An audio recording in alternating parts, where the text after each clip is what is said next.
can go and stand behind if you get the time. Mr. Dieter, bonjour. My name is Janine. I come from France. I'm here with some Muslim friends from Aberdeen. And my question is, what would you say to a person who doesn't believe in any religion? Or if you prefer, what would you say to his question to believe or not to believe? What was it? Just without the mic. The question is not directly relevant, however I'll put it to the speaker and see if he's prepared to answer. The question is, what is your opinion, or what is the Islamic perspective relating to a person who does not believe in religion? Is that the gist of your question? Not exactly. I'm here with some Muslim friends. I am not convinced in Islam, and I would like to know what you would say to a person who is a non-believer when this person says to you, believe or not to believe? Oh, yes, alright. If one is questioned by a non-believer, and the question is, what do you say about believing or not believing? What is the Islamic perspective? You see, there is a person who every person ought to believe. He believes in something, right or wrong. There is a type of person who doesn't believe. He said, I don't believe that there is God. He says, I'm an atheist. Or the guy says, I'm an agnostic. Now, each and every one, according to religion, whether any religion, you ought to believe. You ought to believe. If you don't believe, then you are a non-believer. You are against the laws and commandments of God. So as such, you will perish. That person who says there is no God, he is going to perish. The one who says I don't care whether there is or there isn't, he is going to perish. Or you have the wrong concept of God, also you will be punished. According to your understanding, your capacity, your opportunities. There is a type of person who might not have heard the name Jesus. Will God question him? It's unjust, it's unfair. The lunatic, the child, will God question him? Why didn't you believe in my son, Jesus? No. Why didn't you believe in Muhammad? No. You see, each person will be judged according to his understanding, according to his opportunity, his know-how, and the message having reached him or her. So as soon as the message is delivered to you, and you can see the truth, but for some worldly reasons, maybe to please the family, please my people, please this, please that, you said, no, I will not accept the truth. In other words, the person has already been judged in that case. There is no hope for such a person. But there is a type of person who might be ignorant and had never had an opportunity. Like the South Sea Islander. Let's say he never heard about Jesus, he didn't hear about Muhammad, he didn't hear about anything. But he was leading a life according to his norm, according to his standards. God will judge him according to his standards. Not according to the Bible, not according to the Quran. So every person will be judged according to his opportunity and his understanding.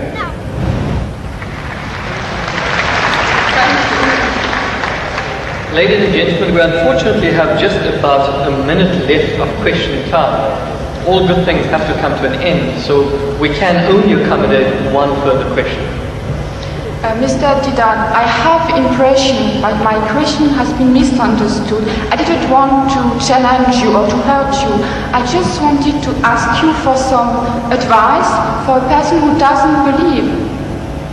I just wanted also to ask you for advice because I am not a believer. I would want to believe in Islam, but I just want some advice. Yes.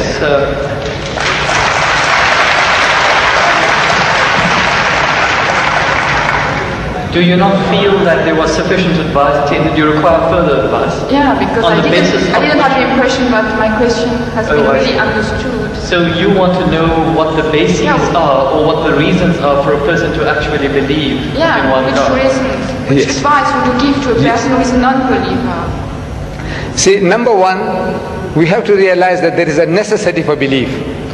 If you don't believe, you can't move an inch. You can't bat an eyelid. We believe. The very fact that you believe that if you come there, stand before the mic, and when you utter the words will reach me. If you didn't believe, you wouldn't have taken that step. If you didn't believe that you will be visiting this hall and listening to a lecture, you wouldn't have come. So belief is fundamental, is basic to any move that you make. Now, without belief in what? That there is a creator. Number one, that somebody made this machine. Man, woman, he made it. And that this machine is not given without instructions. Every machine carries with it instructions. Never mind how simple that mechanism is, you get instructions. Your washing machine, your hair dryer, your motor car, anything, everything, you need a book of instructions. This most complicated mechanism, the human being, created and left without instructions? We says, no, he has to be given instructions. And God Almighty, we believe that there is a creator, and this creator through his messengers, one of us, he has been conveying those messages to us, directions, instructions to us.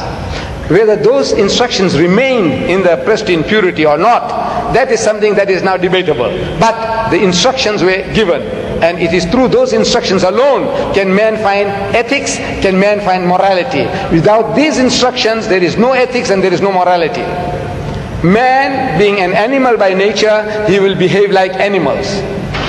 It's only because you believe that there is a creator, and this creator said that thou shalt not marry your mother, you will not marry your sister, you will not marry your daughter. We say we believe, we believe, we believe. You say no, I don't believe, then the person is nothing better than the animal.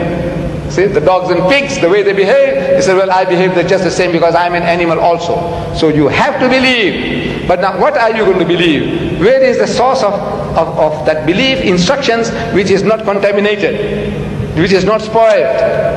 In the origin we say all prophets of God, all messengers of God were divinely ordained. But the messages, because they were not preserved, God sent messengers after messengers.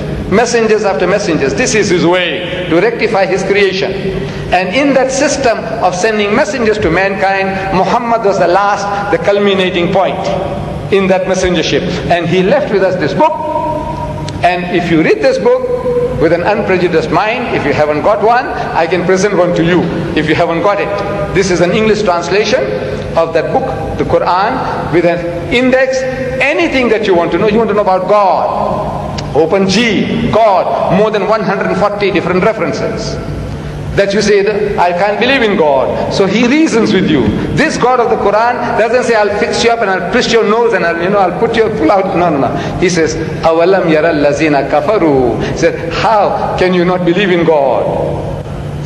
He says, كَيْفَ تَكْفُرُونَ بِاللَّهِ. So how can you not believe in Allah? وَكُنْتُمْ أَمْوَاتًا. Seeing that you were non-existent, you were dead, and He brought you into being. ثُمَّ يُمِيتُكُمْ. He will cause you to die. ثُمَّ يُحْيِيكُمْ. And He will bring you back to life again. ثُمَّ إِلَيْهِ تُرْجَعُونَ. And to Him will be your return. So if you start reasoning, and you see how true the statements are, that you were non-existent. You, I, everybody, non-existent. The men of science will tell you that this earth was a molten mass. Billions of years, there was nothing on this earth, no life.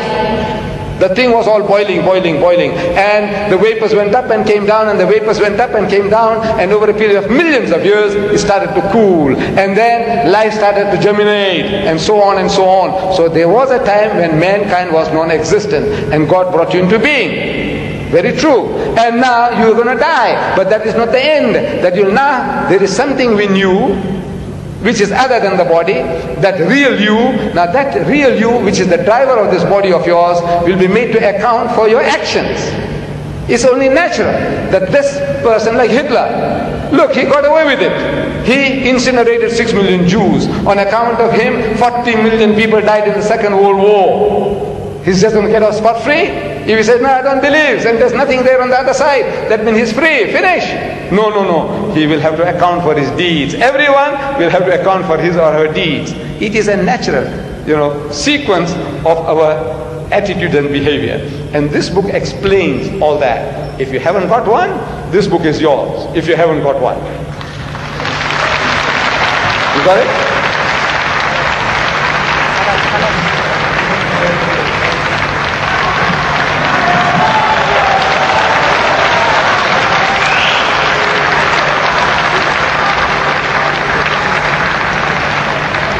Ladies and gentlemen, unfortunately, all good things have to come to an end. Where at the end of our time span, we cannot accommodate any further questions. Whilst we'd like to